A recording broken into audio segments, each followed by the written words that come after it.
Et je suppose que vous voyez mon écran. Donc, bonjour à tous. Donc, aujourd'hui, nous allons vous présenter le guide sur les installations solaires en toiture dans les DROM. Et nous allons donc commencer la présentation par une petit sommaire. Le petit sommaire que voici. En premier, la présentation de Kebati, qui nous a aidé à construire ce guide. Ensuite, la présentation du CSTB, l'objet du guide, la réalisation du guide, comment on a pu faire cela. On va présenter quelques chapitres du guide et ensuite des questions. Est-ce que vous m'entendez tous bien? Ça semble bon. Oui, ça marche. Oui. Eh bien, c'est parti. Allez, nos partenaires Kebati, c'est à vous. Bonjour à tous. Donc, excusez-moi, je suis Florence Sable, je suis la directrice de l'association Kebati. Oui, je voulais présenter un petit peu la structure Kebati. C'est une association qui est née d'une volonté des professionnels locaux de partager des ressources documentaires en vue de progresser dans tout ce qui est développement durable dans le secteur du bâtiment. Donc, dans ce sens-là, l'association a été créée en 2018 et dès 2020, elle est devenue centre de ressources pour la Martinique et a intégré le réseau national bâtiment durable, qui est un réseau qui réunit l'ensemble des centres de ressources du territoire continental et ultramarin. L'ensemble du territoire français est couvert, sauf la Nouvelle-Calédonie, qui a quand même qui a quand même un cluster éco-construction, et la Polynésie française. Donc l'objectif premier en fait des centres de ressources, c'est de produire de la ressource, de transférer de la ressource et de l'accompagner pour justement accompagner les professionnels du secteur bâti sur tout ce qui est monté en compétences sur le bâtiment durable, mais aussi les particuliers qui sont sujets demain à être donneurs d'ordre. On peut passer la diapo suivante. Donc effectivement, notre action donc, est de produire de la ressource. Donc ça peut prendre différentes formes. Tout pour nous est sujet à devenir de la ressource. On essaie de capitaliser au maximum avec des jeux, par exemple pour les enfants, avec des tutoriels, des vidéos de retour d'expérience, des choses comme ça. On est partenaire du programme Ombray avec l'agence Qualité Construction qui nous a conduit à réaliser 2 guides sur la protection solaire des façades en climat tropical et sur le rafraîchissement en ventilation naturelle. Si vous pouvez éteindre vos micros, s'il vous plaît, c'est gentil. Alors, tu peux revenir en arrière. Et donc, dans ce cadre-là, avec l'agence Qualité Construction, on a l'ensemble des ressources. On a travaillé aussi sur une plateforme qui s'appelle Pergola, que vous connaissez peut-être, qui est une plateforme de capitalisation de ressources numériques qui concerne l'ensemble des territoires ultramarins. Voilà. Donc là, sur la diapo suivante. Donc ça, c'est pour tout ce qui est volet ressources documentaires, donc à la fois production et à la fois diffusion et transfert qu'on fait. Kebati, c'est aussi des actions d'animation qui sont construites autour de 4 pôles. Donc il y a un premier pôle qui est tout ce qui est rencontres et visites, où là, l'idée, c'est de faire se rencontrer les professionnels sur la base de réalisation de projets en Martinique ou sur la base de thématiques. Donc voilà, on réalise différentes manifestations en ce sens. Tout ce qui est participation en dynamique locale aussi, parce qu'il est très important pour nous d'être au fait de ce qui se passe sur le territoire et de s'inscrire avec un ensemble de partenaires sur une dynamique environnementale et de bâtiments durables, d'amélioration continue en fait. Donc, on est inscrit dans les dynamiques de bâti solide. Avec la Cercle Martinique, on travaille notamment sur l'adaptation, sur la révision de la RTM, entre autres. On a participé aussi aux rencontres tropicales d'architecture qui ont eu lieu en fin d'année l'année dernière. Et récemment, on a participé on est partenaire du programme Ombray, donc on a participé aux assises de la construction durable qui se sont tenues à Paris et qui ont permis au territoire ultramarin de faire remonter au national un ensemble de besoins sur tout ce qui est adaptation justement des normes et des pratiques pour les territoires ultramarins. Donc là, le guide dont il est question aujourd'hui s'inscrit complètement aussi dans ce type de démarche, où l'idée, c'est de s'appuyer sur les compétences des acteurs professionnels des territoires ultramarins pour justement adapter les dispositifs techniques qui existent. Donc, il y a un volet aussi exploration, innovation. On a participé à des projets tels que la création d'un outil qui s'appelle Ma Case Rénov, avec le bureau d'études Wattmart, qui a permis de faire un outil en ligne qui permet d'identifier des bouquets de travaux en maison individuelle pour faire améliorer la performance des ouvrages. On a travaillé aussi avec ce même bureau d'études et le bureau d'études Imagine à l'enquête Coco, qui a permis de revoir un petit peu les conditions de confort. Qu'est-ce que sont que les conditions de confort en climat tropical humide, et de remettre un petit peu en question le diagramme de Givoni. Et enfin, on a une action plaidoyer dans laquelle s'inscrivent justement les travaux sur lesquels on est aujourd'hui, où effectivement, il a été identifié il y a 2 ans de ça, à peu près, un peu moins, un besoin des professionnels du territoire de justement de qualifier, de voir comment. Enfin, il y avait une difficulté à prendre en compte l'assurabilité ou la bonne prise la bonne réalisation en fait des équipements solaires en surimposition de toiture. Et donc, c'est quelque chose qui a été observé lors d'échanges avec les acteurs de la CERC. Mais donc, du coup, on a fait remonter, on a fait remonter ça. Et a priori, donc, le CSTB a été mandaté pour mener ces travaux auxquels on s'est associé justement pour coordonner un petit peu ces actions. Donc voilà, ça permet de boucler la boucle et de faire un petit peu le lien entre notre action et l'action nationale du CSTB. Voilà, je vais laisser la parole à Coralie, juste pour dire que pour la suite, en fait, effectivement, on va vous demander de garder vos micros fermés. Rudy Bing, mon collègue, sera là pour assurer un temps de questions. Donc, vous n'hésitez pas à poser des questions au fur et à mesure dans le chat. Au bout d'un certain nombre, il sollicitera directement Coralie. Et puis, il y aura donc voilà, 2 temps comme ça, un à mi-parcours et un à la fin, pour explorer un petit peu vos questionnements. Je vous remercie beaucoup. Merci Florence. Et je prends la suite. Donc, moi, je suis Coraline Guyenne. Je travaille à la direction énergie et environnement du CSTB, le Centre scientifique et technique du bâtiment, et j'ai en charge une équipe qui s'occupe donc de tout ce qui est système énergétique, évaluation technique des systèmes énergétiques et notamment du solaire.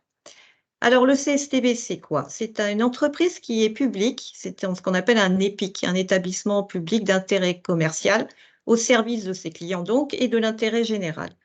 Nous avons un effectif d'environ 1000 collaborateurs et notre ambition, eh bien, c'est d'améliorer la qualité de la construction et la performance des bâtiments et de la ville de demain. Au niveau des activités du CSTB, nous avons donc 5 métiers. Le premier, c'est la recherche et l'expertise pour avancer. Vous avez aussi l'évaluation technique pour vérifier les innovations. Il y a également la certification qui va permettre de valoriser la qualité des produits de construction. Les essais. Grâce aux essais, nous pouvons tester les performances des produits. Nous avons par ailleurs une très belle soufflerie à Nantes, ainsi que divers essais, notamment pour les modules photovoltaïques dans notre filiale Certisolis. Et il y a aussi la diffusion des connaissances, qui est donc le fait de réaliser des formations et de distribuer des documents, notamment ce guide. Alors, l'objet du guide. L'objet du guide, c'est de rassembler l'ensemble des connaissances à l'attention des territoires ultramarins sur les systèmes solaires thermiques et solaires photovoltaïques. Car en fait, on se rend compte qu'il y a beaucoup d'informations, mais qui sont un peu dispersées de partout. Et il y a également peut-être quelques lacunes qu'il était nécessaire de combler. Donc, nous travaillons sur les avis techniques pour les capteurs solaires thermiques depuis très longtemps, ainsi que pour les saisies à thermosiphon. Et nous travaillons également sur les avis techniques pour les systèmes photovoltaïques en toiture ou aussi d'ailleurs en garde-corps ou en façade. Nous avons aussi rédigé le cahier CSTB 3803V2 qui consiste à calculer les charges climatiques sur les systèmes solaires en France métropolitaine. Donc, pourquoi ce guide? En fait, la Direction générale des Outre-mer nous a confié en 2023 la rédaction d'un guide pour aider la filière solaire dans les territoires ultramarins. Ça va permettre de faciliter les installations solaires dans ces territoires. On est allé écouter les besoins des acteurs de la filière dans chaque territoire, savoir quels étaient leurs besoins pour pouvoir réaliser ce guide avec une partie des réponses qu'il souhaitait. Comment s'est organisé le projet? Eh bien, nous avons une équipe au CSTB qui est constituée ici. Je suis le chef de projet. Vous avez un ingénieur chargé de tout ce qui est solaire thermique, un autre qui est chargé du système photovoltaïque. Tous les deux sont rapporteurs de groupes spécialisés. On va vous présenter ce que c'est par la suite. Et nous avons également Dorian, qui est d'ailleurs qui a travaillé aux Antilles pendant un certain temps et qui nous a apporté ses connaissances. Nous sommes appuyés sur deux groupes de travail qui étaient animés d'un côté par Kebati, donc côté Martinique, Guadeloupe et Guyane, et de l'autre côté par Témergie, côté Réunion, Mayotte. Ce qui nous a permis, grâce à eux, de pouvoir avoir dans nos groupes de travail plus de 40 participants. Et nous avons pu faire 3 réunions dans chacun des territoires avec une consultation écrite, ce qui nous a permis de définir le contenu du guide ainsi que sa rédaction et valider ce qu'il y avait dedans par une consultation écrite. Donc le guide, où est-il? Il est en libre accès, il est sur Pergola. Donc, je vous ai mis les liens. Il est aussi sur Batipédia. Batipédia, il y a une version qui est en libre accès, qui permet donc d'avoir les informations à usage libre. Qu'y a-t-il dans ce guide? Donc, ce guide est réparti en 4 gros morceaux. Le premier morceau porte sur les généralités. Donc, on va principalement évoquer le contexte assurantiel, les types d'évaluation technique, quels sont les financements des ouvrages, les formations, les principaux types de toitures rencontrés dans les territoires ultramarins et les dispositions techniques générales pour les installations solaires, comme par exemple la corrosion. Ensuite, nous avons un pavé sur les installations solaires thermiques qui présente les différents composants, capteurs, saisie à thermosiphon, système de montage, le traitement de la légionnelle, le dimensionnement thermique, des schémas types, ainsi que des recommandations pour la mise en service et quelques informations sur la durée de vie, la recyclabilité et bien sûr la mise en œuvre sur toiture terrasse et toiture inclinée. Le troisième pavé concerne les installations photovoltaïques. Nous précisons les types de modules, les onduleurs et micro-onduleurs, les systèmes de montage en toiture et quelques informations sur la durée de vie, la recyclabilité, ainsi qu'un détail sur la mise en œuvre en toiture terrasse et toiture inclinée, et un chapitre sur les ombrières photovoltaïques. Et le dernier bloc concerne des exemples de notes de calcul pour les charges climatiques et sismiques qui sont situées en annexe de ce document. Alors, le guide, on va commencer à regarder certains chapitres. Bien sûr, l'ensemble je ne vais pas vous présenter en 1 heure l'ensemble du guide, mais certains extraits. Donc, le marquage CE, comme vous le savez, c'est une obligation réglementaire. Et donc, ça concerne des composants finis, tels que des modules photovoltaïques, des onduleurs. Et tout cela est apposé, ce marquage CE, sous la responsabilité du fabricant afin d'autoriser la mise sur le marché dans nos territoires. Ça atteste la conformité de ces produits à des normes harmonisées et aux exigences fondamentales de ces normes harmonisées. Cependant, pour les systèmes photovoltaïques ou les systèmes thermiques complets, il n'y a pas de marquage CE sur l'ensemble, puisqu'en fait, il n'y a pas de normes harmonisées sur les ensembles constitués de centrales solaires ou de solaire thermique. Donc, ils sont considérés comme des systèmes innovants, ils ne sont pas traditionnels et ils ne font pas l'objet de marquage CE en tant qu'ensemble. De l'autre côté, nous avons la garantie décennale. Donc, la garantie décennale est obligatoire et l'assurance responsabilité civile décennale et l'assurance dommage-ouvrage sont des assurances complémentaires et obligatoires pour une construction. Alors, qui doit avoir une assurance responsabilité civile décennale? Les entreprises de construction liées par un contrat avec le maître d'ouvrage. En gros, les entreprises de pose, les promoteurs également, et tous ceux qui travaillent avec le maître d'ouvrage pour livrer un ouvrage. Donc, le maître d'ouvrage, lui, il doit se couvrir par une assurance dommage-ouvrage. ce qui permet pendant 10 ans d'avoir, à partir de la réception de chantier, d'avoir une couverture assurantielle sur l'ouvrage qui a été livré. Alors, donc, on doit avoir une assurance garantie décennale. Et comment on fait pour s'assurer? Eh bien, on va voir son assureur. L'assureur, il a une analyse de risque à faire. Et cette analyse de risque, il va la faire au travers d'un classement qu'on appelle le classement en technique courante ou le classement en technique non courante. Qu'est-ce qu'on trouve dans les techniques courantes? On trouve tout ce qui est sous normes et avec une mise en œuvre sous DTU. Ça, c'est classé en technique courante. On va regarder aussi les recommandations professionnelles acceptées par la Commission prévention produits. Ça, c'est accepté en technique courante. Les règles professionnelles acceptées par la Commission prévention produits également sont en technique courante. Les avis techniques et les avis techniques qui sont classés en liste verte sont classés en technique courante. Dans le guide, on explique ce que c'est que la liste verte. Et les ATEX favorables ou également en technique courante. Tout à l'heure, je vous explique ce que c'est que les ATEC et ATEX. Ce sont des évaluations techniques et on ira dans le détail.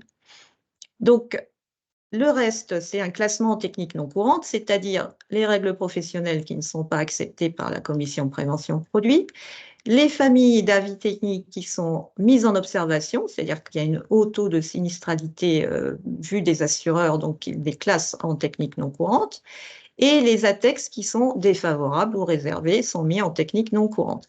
Les ETN également sont mis en technique non courante, qu'ils soient favorables ou défavorables. L'ETN rentre systématiquement dans le classement technique non courante. Donc, une fois que les procédés, les systèmes solaires sont classés, eh bien, technique courante ou technique non courante, l'analyse de risque est réalisée par l'assureur. Les techniques non courantes peuvent entraîner une majoration de la prime d'assurance pour la garantie décennale. Nous avons, concernant les évaluations techniques, deux sortes d'évaluations techniques, les évaluations techniques collégiales et les évaluations techniques non collégiales.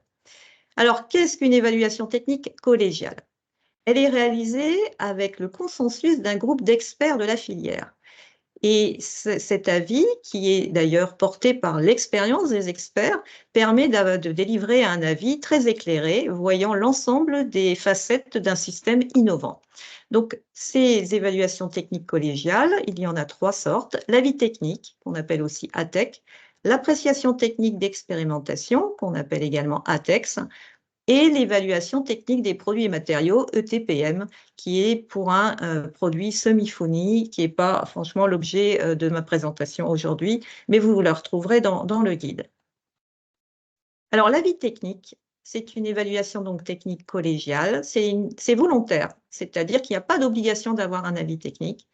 Cet avis technique est délivré par la CCFAT, ça s'appelle la commission chargée de formuler les avis techniques, et elle est définie par arrêté du 21 mars 2012. Donc la CCFAT est inscrite dans la loi française. L'avis technique, nous avons plusieurs acteurs. Le CSTB, qui est le secrétaire de la CCFAT, il a la charge de publier les avis sur le site de la CCFAT. Donc les avis techniques, on peut y accéder de manière libre et je vous ai mis les différents liens d'ailleurs ici. Le groupe spécialisé, il instruit sous l'autorité de la CCFAT les demandes d'avis techniques. Il prononce les avis favorables ou défavorables. Nous avons 2 groupes spécialisés, un, le numéro 21, qui est pour les procédés photovoltaïques, et le deuxième, le groupe spécialisé 14.4, qui est pour le solaire thermique et la récupération d'énergie par vecteur eau. Vous avez ici des liens pour accéder aux différents avis techniques. Vous avez aussi la possibilité de déposer votre candidature pour devenir membre des groupes spécialisés. Ici, vous retrouvez le lien pour rejoindre la commission. Et vous pouvez participer au comité par Teams. Tous les comités à l'heure actuelle sont, en tout cas ceux du GS 21, groupe spécialisé 21, et du GS 14.4, sont organisés de manière hybride, c'est-à-dire moitié en physique et moitié en Teams à chaque comité. Donc, il y a souvent des experts qui participent donc à distance. Donc maintenant, c'est possible. L'appréciation technique d'expérimentation, c'est également une évaluation technique collégiale. C'est une procédure rapide d'évaluation pour les systèmes innovants qui est formulée par un groupe d'experts de manière collégiale. Ça permet de favoriser le développement des innovations dans le bâtiment. Sinon, c'est clair que du fait de la garantie décennale, on resterait très conservateur, on n'oserait pas mettre des innovations de peur qu'il y ait des sinistres. Mais grâce à la TEX, on peut arriver à mettre des innovations sur le bâtiment.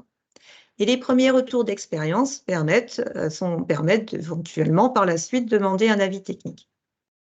Nous avons 3 types d'ATEX. Vous avez l'ATEX EKA, qui est pour un système complet avec une durée limitée. Nous avons l'ATEX EKB, qui est pour un ouvrage spécifique, une installation spécifique. Et nous avons aussi l'ATEX EKC, qui permet d'étendre l'ATEX EKB à une autre installation. Je vous ai mis ici l'exemple d'une ATEX qui a été délivrée avec un domaine d'emploi dans les territoires ultramarins. C'est donc un système photovoltaïque en toiture terrasse. Vous avez par ce lien une information sur les ATEX, comment demander une ATEX. Il y a aussi désormais la grille de vérification des modules. À quoi ça sert? Ça permet, à partir du moment où vous êtes titulaire d'une appréciation technique d'expérimentation ou d'un avis technique, eh bien, vous pouvez rajouter des modules au fur et à mesure de le développement commercial des modules. Vous pouvez rajouter ces modules de manière à avoir toujours une évaluation qui couvre l'ensemble système de fixation et modules. C'est une grille qui est évolutive, qui permet d'ajouter aisément un module donc, dans la liste des modules qui fonctionnent avec l'avis technique ou l'appréciation technique d'expérimentation. C'était vraiment important de pouvoir suivre l'évolution des développements de modules, puisque vous avez pu voir que ça évolue tous les jours avec plus de puissance et plus de technologie. Il y a également l'enquête de technique nouvelle. L'enquête de technique nouvelle, c'est une évaluation technique qui n'est pas collégiale. Elle est réalisée par un bureau de contrôle. Il n'y a pas de consultation d'un groupe d'experts de la filière. Ça, donc, bien sûr, sur les systèmes photovoltaïques. Donc, ça concerne uniquement les éléments constitutifs assurant la fonction clos couvert. On appelle ça la mission L, relative à la solidité des ouvrages. L'ETN n'est non plus pas publié. Il n'est pas vérifié la sécurité électrique du champ photovoltaïque, ni la tenue de la structure porteuse associée au système, par exemple les bacs situés sous les systèmes photovoltaïques. Au niveau de la résistance à la corrosion des matériaux, eh bien, on peut se rendre compte que dans les territoires ultramarins, il y a beaucoup plus de corrosion qu'ailleurs, du fait des atmosphères souvent marines, des atmosphères dues aux sargasses, par exemple, et tout cela fait que les matériaux sont vraiment soumis à des environnements beaucoup plus agressifs. Donc la corrosion des matériaux dépend bien sûr de l'atmosphère extérieure et également des matériaux qui sont en contact direct entre eux, qui peuvent générer un effet de pile, ce qui fait que l'un des métaux va se faire manger par l'autre. Nous avons pris l'exemple, alors dans le guide, vous allez trouver un ensemble de tableaux qui expliquent comment marier les matériaux entre eux. Pour l'acier inoxydable, on voit déjà que l'atmosphère à choisir, par exemple, si vous êtes à moins de 3 km du littoral, il faudra prendre un acier inox de nuance 1,4404, le seul qui peut tenir dans cette ambiance-là. Et puis, pour l'acier inoxydable en question, il faudra éviter de le mettre en contact direct avec des aciers galvanisés parce que on va obtenir des effets de corrosion. Je vous ai mis ici un exemple de corrosion lors d'une étude que nous avons réalisée en commun avec l'ADEME. Ça a été fait à La Réunion, ça. Je voulais, dans le guide, il est vraiment souligné l'importance du contrat d'entretien et de maintenance pour les systèmes solaires. Un nettoyage régulier à l'eau, sans pression, des capteurs solaires thermiques ou des modules, ainsi que la sous-face, lorsque bien sûr c'est possible, est important puisque cela permet d'améliorer la production d'énergie. Évidemment, les salissures que l'on voit ici doivent être enlevées pour permettre une meilleure production d'énergie et également un maintien de l'étanchéité de la toiture. Si on regarde ici, vous allez voir qu'effectivement, le césier alternousiphon est très proche de la couverture. Et donc, les feuilles, les débris peuvent très bien se glisser entre les deux. En finalité, il va y avoir des poches d'eau qui vont rester et qui risquent de corroder la tôle, ce qui est évidemment préjudiciable et peut entraîner des problèmes d'étanchéité. Donc, l'idéal est d'arriver à pouvoir nettoyer sous le système en mettant de l'eau ou en essayant de passer en dessous. Il y a également aussi la vérification visuelle de l'état des systèmes, notamment au niveau corrosion, l'état de surface des capteurs ou des modules, le serrage et fixation, la mise à la terre dans le cas de systèmes photovoltaïques. Lors de la maintenance, bien sûr, on peut faire d'autres vérifications comme la thermographie infrarouge pour les centrales photovoltaïques. Alors, il y a aussi donc une partie donc des annexes où l'on présente l'action du vent sur un système solaire. Donc, on part de la partie 1.4 de l'Eurocode 1 relatif aux actions sur les structures avec son annexe nationale, puisque ce sont actuellement les codes auxquels on a accès. Il y a 2 étapes. L'étape 1, qui est le calcul de la pression dynamique de pointe, elle est caractéristique de l'endroit où se trouve l'ouvrage et elle dépend bien sûr de la vitesse de référence définie pour le territoire ultramarin considéré. Donc pour cela, on ira sur GeoRisque où les coefficients d'exposition seront bientôt accessibles. Je crois qu'il y a une partie des territoires ultramarins qui y est, mais peut-être pas encore tous, mais ça ne saurait tarder. Ensuite, l'étape 2, c'est le calcul de la charge induite sur les systèmes solaires par cette pression dynamique de pointe qui a été calculée à l'étape 1. Et donc, on présente ces principes dans le paragraphe 6.5 du guide et également des exemples d'application selon le type de toiture, toiture inclinée, toiture plate et le type d'installation. Voilà, donc je suis à vous pour les questions. Avons-nous des questions?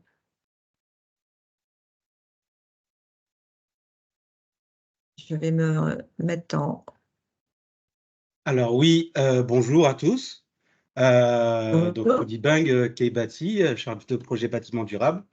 Alors j'aurais une question à propos justement de l'assurabilité de ces installations et comment dire, justement de l'importance du contrat d'entretien et de maintenance. Alors, déjà, la quid, en fait, alors attendez que je retrouve la question. Quid, en fait, de la technicité pour une personne, en fait, comment dire, qui n'est pas au fait des aspects techniques de ces contrats. Donc, elle signe des fois ce qu'elle ne connaît pas, ce qu'elle ne voit pas, ce qu'elle... Enfin, voilà. Elle, en méconnaissance de ce type d'informations sur ces points auxquels elle doit faire attention en consignant ce contrat de maintenance et d'installation. Alors, par exemple, quid du chauffage des batteries, des cellules, des batteries, en fait, dans nos milieux, et prévoir peut-être dans les contrats de maintenance aussi pour les prestataires, en fait, par exemple, des stocks de batteries à disposition.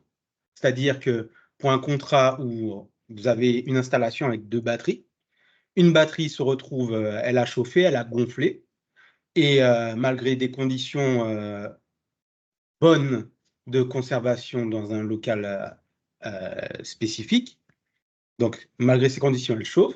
Donc une des 2 batteries est en panne, donc elle est retirée. Le consommateur perd en capacité de stockage d'énergie, mais il doit payer le même contrat, le même contrat de maintenance, en fait. Or, il se trouve qu'il est le prestataire n'a pas de stock de batterie et que son fournisseur aussi est hors stock. Voilà. Donc ça, c'est la première question. Donc, je vous laisse répondre à cette question et j'essaie de retrouver mes autres questions. D'accord, ça marche. Oui, alors c'est vrai que oui, c'est pour ça que l'on met en évidence dans le guide l'importance du contrat d'entretien et de maintenance. L'entretien, c'est important parce que au fur et à mesure des visites qui sont réalisées chaque année, on peut voir les dégradations qui figurent sur les installations. Dans le cas des batteries, le fait qu'elle ait gonflé, elle n'a pas dû gonfler d'un coup, elle a dû commencer par présenter des points de corrosion au niveau des points de liaison. Il y a dû y avoir un début de quelque chose, peut-être, enfin, c'est pas arrivé d'un coup. Donc, ce genre de choses aurait pu être vu, peut-être un échauffement anormal également, donc qui aurait pu être vu peut-être par thermographie infrarouge. Et du coup, ça aurait pu permettre à celui qui réalise le contrat d'entretien et de maintenance de signaler ça au maître d'ouvrage et de lui dire, bah voilà, il faudra prévoir de changer la batterie en question et peut-être investiguer la raison pour laquelle cette batterie s'est mise en défaut. Est-ce qu'il y a eu un mauvais dimensionnement au préalable? Qu'est-ce qui s'est passé en fait? Ben, en Donc, fait, voilà, justement, en fait, alors, justement, la batterie gonfle et en fait, on ne sait pas si c'est dû à l'approvisionnement des batteries ou si est-ce qu'elles sont réellement adaptées au milieu tropical? Oui, c'est vrai. C'est une grosse difficulté, ça, parce que les milieux sont assez agressifs.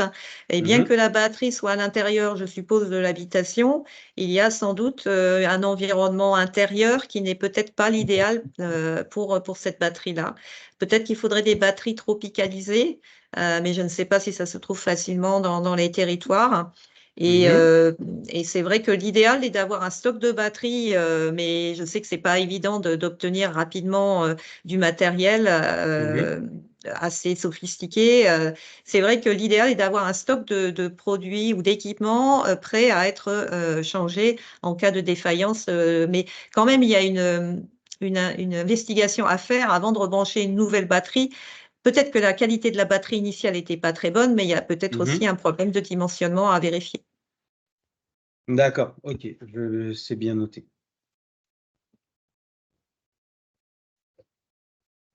D'autres questions?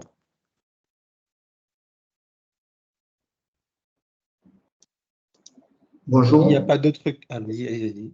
Bonjour. Bonjour. J'ai une question concernant les 3 km pour l'acier inoxydable. Est-ce que ça concerne uniquement les garde-corps ou d'autres parties du bâtiment? Alors non, on a utilisé ce tableau qui effectivement sort de la norme sur les fenêtres, si je ne m'abuse, et il est valable en fait pour tous comment dire, les aciers inox, en tout cas pour le tableau que j'ai présenté. Et donc, il est vrai que dès qu'on est à moins de 3 km du littoral, il faudra prendre bien garde au type de nuance d'acier inox qui sera placé notamment par exemple sur les systèmes photovoltaïques. Il faudra prendre une nuance très particulière pour permettre une meilleure tenue sur un ouvrage à moins de 3 km du littoral. Est-ce que ça répond à votre question? Merci beaucoup. Merci à vous. Je vois qu'il y a une question de Monsieur Valem. Oui, bonjour. Juste une petite remarque. Bon, je découvre à chaud le document. Concernant les ombrières, il est fait mon renvoi à l'article toiture isolée, je ne sais plus lequel, 7.3, je crois.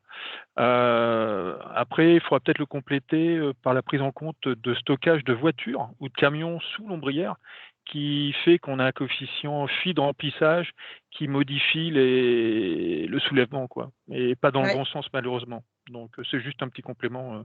S'il y a des voitures en dessous, voilà, c'est juste ça.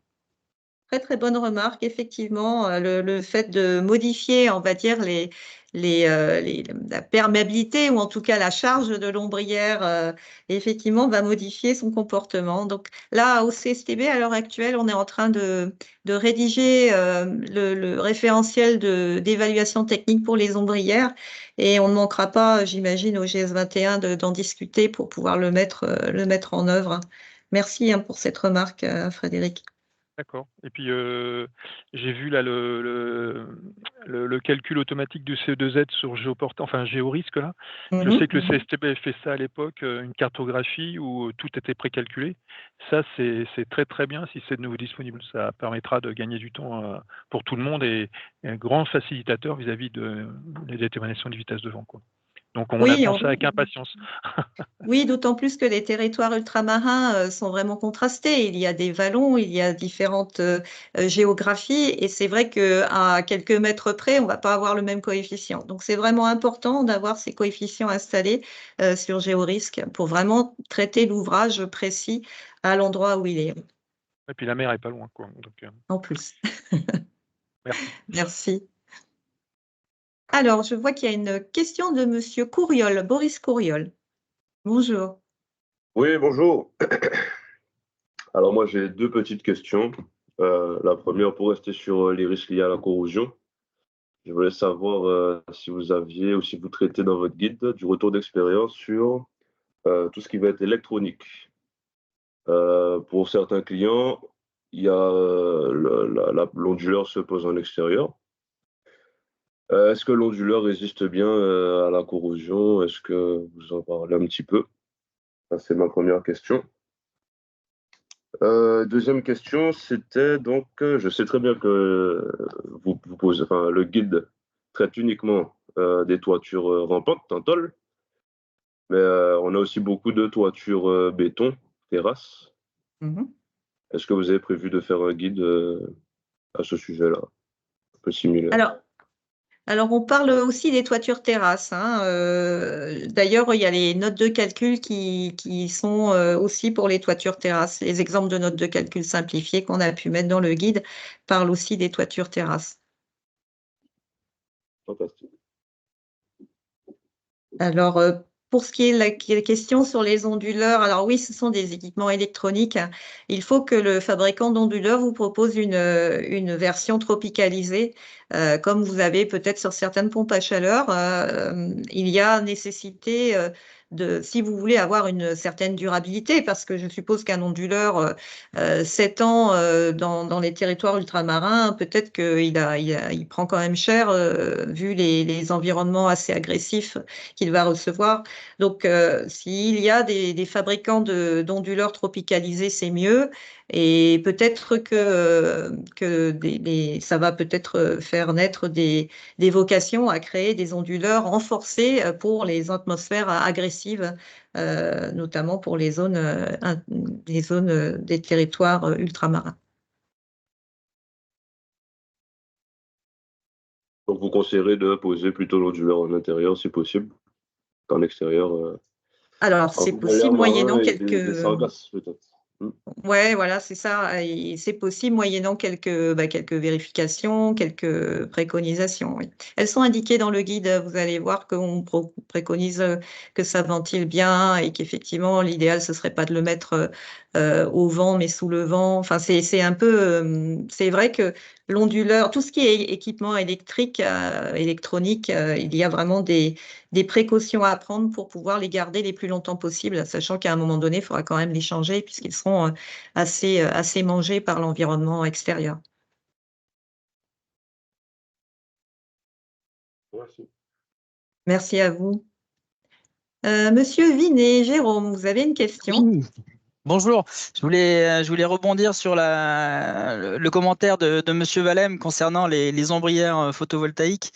Et bien évidemment, oui, c'est le sujet de la prise en compte des véhicules stationnés en sous-face modifie bien évidemment le champ de pression et donc le soulèvement de ces structures. Et je tenais à informer la communauté que ce sont des travaux que nous menons dans les souffleries. Tout à l'heure, Coralie, tu as parlé des souffleries climatiques Jules Verne à Nantes. Il y a également des souffleries à couche limite atmosphérique sur lesquelles on peut tester justement le dimensionnement au vent de ces structures ombrières et même de ces structures avec panneaux photovoltaïques intégrés en toiture ou en surimposition. Et chose assez intéressante, c'est que les premiers essais menés sur ce type de structure montrent que le dimensionnement au vent peut être optimisé par rapport à un calcul de type toiture isolée selon l'Eurocode. Donc, on se retrouve avec des chargements qui sont inférieurs. Donc, ça peut être des informations qui peuvent intéresser les participants à cette réunion. Je tenais à... Merci, c'est bien noté, Merci. Jérôme. Merci. Je crois que j'entends quelqu'un qui a gardé son micro ouvert. Attention. Alors, Frédéric, tu as laissé la main levée. Encore une question? J'avais oublié de la baisser, mais je rebondis aussi. Je suis en train de regarder le document. Pourquoi vous n'avez pas, pour simplifier la lecture pour les gens, pour simplifier la lecture, vous donnez un exemple de tableau précalculé pour je recherche Mayotte, je crois, pour la Guyane. Vous avez donné un tableau précalculé pour la Guyane. Ça serait très pratique, je pense, à tout le monde d'avoir un tableau précalculé pour les différentes régions qu'on a vues, et mettre en attention que dans ces régions fortement perturbées, Guadeloupe, Martinique, Réunion, c'est le CO2Z, le coefficient d'orographie, qui peut modifier ces valeurs. Donc indiquer que ce tableau-là, je pense, est établi avec un CO2Z qui est égal à 1, et que faire attention dans les régions montagneuses où le CO2Z peut vite grimper, quoi. Donc ça serait une petite... je pense que c'est plus utile de faire un tableau que d'afficher... Le tableau 10 me va bien, le tableau, la figure 15 où on a les courbes d'orographie, enfin les courbes de CE2Z, je pense que ça intéresse que les spécialistes, alors que les tableaux donnent vite des valeurs qui permettent de se caler rapidement, quoi. Donc c'est juste une aide. Un tableau me semble plus rapide à analyser que les courbes de CE2Z. Ouais, et sur ce, je baisse ma main. Merci pour la remarque. C'est vrai, sûr que le tableau, effectivement, est pratique. Bon, il va y avoir les calculs par géorisque qui sera quand même encore plus simple à réaliser. Merci, Frédéric. Alors, Rudy, une question? La main a été levée. Oui, bonjour, rebonjour. J'ai une nouvelle question qui va en amont, en fait, c'est-à-dire qu'à l'image de ce qui se passe pour Bâti Solide, en fait, c'est-à-dire que pour les filières d'approvisionnement, en fait, nous sommes géographiquement plus près des Amériques. Oui. Nous avons une, comment dire, vous l'avez rappelé, une certification européenne à avoir. Il n'en demeure pas moins que ce serait plus pratique d'avoir une filière géographique appropriée, on va dire ça comme ça. Donc, quid de ces, par exemple, des dérogations possibles à ces filières d'approvisionnement? Ah, c'est une excellente question. Je crois qu'on avait eu ces questionnements-là avec la direction des Outre-mer, justement, qui avait ouvert une étude sur comment faire pour comment dire, faciliter les échanges et les achats commerciaux. Par contre, je n'étais pas dans les projets en question, donc je ne sais pas trop ce qu'il en est sorti. Mais la question avait été posée, oui. Je me permets, il y a Jean-Yves qui est présent. Oui, Monsieur Bonner va grébouter. Voilà. Donc, c'est une question qui a été soulevée notamment lors des assises. Je vais laisser Jean-Yves en parler, je suis sûre qu'il... Oui, bonjour à toutes et à tous. Oui, sur cette question qui est effectivement d'actualité et extrêmement pertinente, notamment sur ce sujet précis, puisqu'on peut faire, c'est un des sujets sur lesquels on peut faire de l'équivalence de normes. Il y a également dans les îles voisines beaucoup de systèmes qui ont été installés et qui en plus ont parfois subi les affres de phénomènes cycloniques. Donc, on a du retour d'expérience. Alors, sur cette question, aujourd'hui, il y a donc la possibilité, je dirais, puisque l'Europe l'a accepté, de pouvoir déroger aux obligations de marquage CE. Donc ça, c'est acté. Ce qui n'est pas, je dirais, définitif, c'est comment ça va se passer de manière très pratique, puisque l'Europe accepte la dérogation, mais on est encore en train de se poser la question de savoir s'il y aura une exemption. Je pense que pas grand monde aujourd'hui ne suit cette voie, ou par contre s'il y aura une obligation de marquage spécifique, donc dite marquage RUP, sur laquelle la France est bien entendu leader, puisque les RUP portugais et espagnols s'approvisionnent en général sur les marchés européens continentaux. Donc c'est exclusivement, on va le dire, une problématique, je dirais, française. Dans ce contexte-là, je pense que les semaines à venir, je pense que puisque le règlement des produits de construction européen est sur le point d'être adopté, et il faudra que nous, professionnels et institutionnels, disions dans les semaines ou plus tard dans les mois à venir comment nous voulons aborder cette question. Donc le jeu aujourd'hui, il est ouvert, la piste, elle est tracée, mais c'est vraiment à nous de dire ce que nous voulons. Et d'ailleurs, on l'a signalé, Florence l'a dit à la DHUP, qu'on ne souhaiterait pas qu'il y ait une nouvelle usine à gaz qui soit créée, en fait, et qu'il faut des choses qui soient à la fois sécurisées pour les assureurs, mais qui en même temps nous permettent d'aller chercher, d'aller sourcer des systèmes et des matériaux dans notre environnement géographique. Donc, c'est à nous de jouer, en fait. Voilà, c'est un peu la réponse qu'on peut faire aujourd'hui. Très bien. Mais merci pour cet éclairage que je n'avais pas et je suis ravie de savoir. Vous allez pouvoir trouver des solutions assez rapidement finalement pour pouvoir vous équiper et avoir des produits qui tiennent la route dans vos territoires. Je vois Frédéric à la main levée. Oui, c'est encore moi.